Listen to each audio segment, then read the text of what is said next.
Do you hear that? That's what it sounded like in Kigali city of Rwanda in 1994. Neighbors screaming, babies crying, men with machetes shouting my name. That's how the world ended for my family. My name is Agnes Uwimana.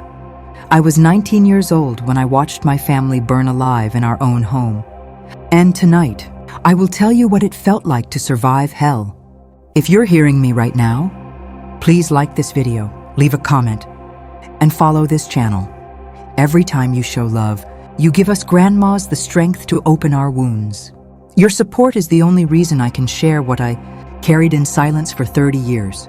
I grew up in Kigali, the capital of Rwanda. My papa was a shopkeeper. My mama sold cassava at the market. I had 3 little sisters, Marie, Claudine, and baby Angelique.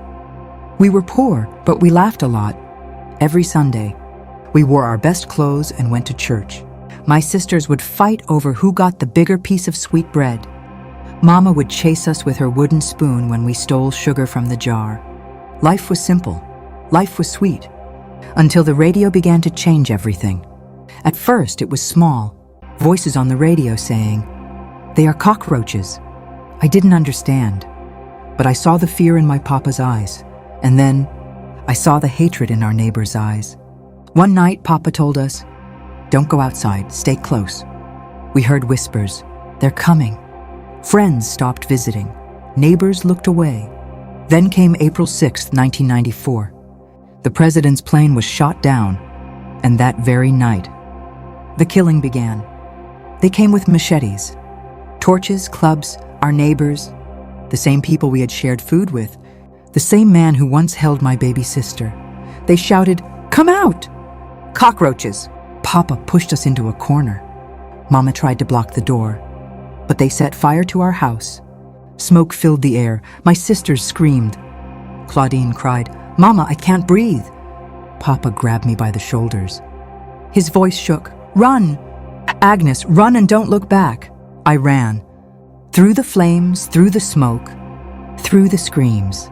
That was the last time I ever saw my papa. My mama, my sisters. When I turned back, the roof had already collapsed. My whole family, burning. For weeks I hid in a swamp. The water was cold, full of snakes and insects. But it was safer than the streets. Sometimes I hid under dead bodies, pretending to be one of them when the killers passed by. Imagine the smell, the silence, the fear that one sneeze could end your life. Hunger gnawed at my belly. I ate grass. I drank dirty water. At night, I heard screams echo across the hills, children begging, women crying, the sound of machetes cutting flesh. I was 19, but I felt 90. One day, a man I once called uncle found me. I thought he would help. Instead, he pointed his machete at me. He said, "Your blood is cursed. You must die like the rest," I begged. I fell to my knees. I told him, "If you kill me, you kill your own child too, because I grew up in your hands." He raised his blade and then, for some reason, he stopped. Maybe it was guilt, maybe it was God. He spat on me and walked away. That was the day I learned, not everyone with your blood is your family.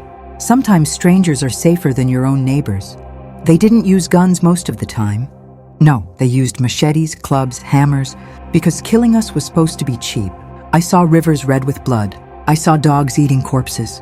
I saw children murdered in front of their mothers. One day, I hid behind a wall as they slaughtered an entire family. The mother begged, "Take me, but let my children live." They laughed and killed the children first. That night, I wanted to die too, but something inside me whispered, "Live, Agnes, live for them." After 3 months, 100 days of killing, the rebels came.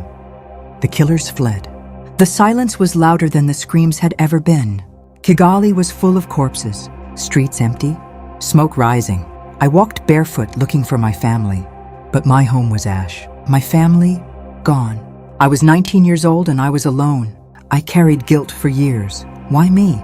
Why did I survive when thousands of children didn't? I tried to start life again. I married. I had children. But nightmares followed me.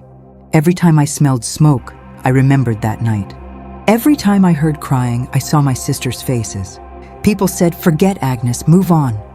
But how do you move on when you've seen the devil walk in human form? Now I am 79 years old. I have scars you cannot see, but I refuse to die with silence, because silence is dangerous, because if we forget, it will happen again. I want you to know the truth. I'm not just a survivor. I am a witness, and I will carry the names of my family until my last breath. Papa, Mama, Marie, Claudine, Angélique. Gone but not erased. If you are listening to me, please don't let our voices disappear. Don't scroll and forget. Share this story. Tell someone what happened in Rwanda in 1994. And tell me, do you believe humanity has learned from Rwanda? Or do you think the same hate still lives among us today?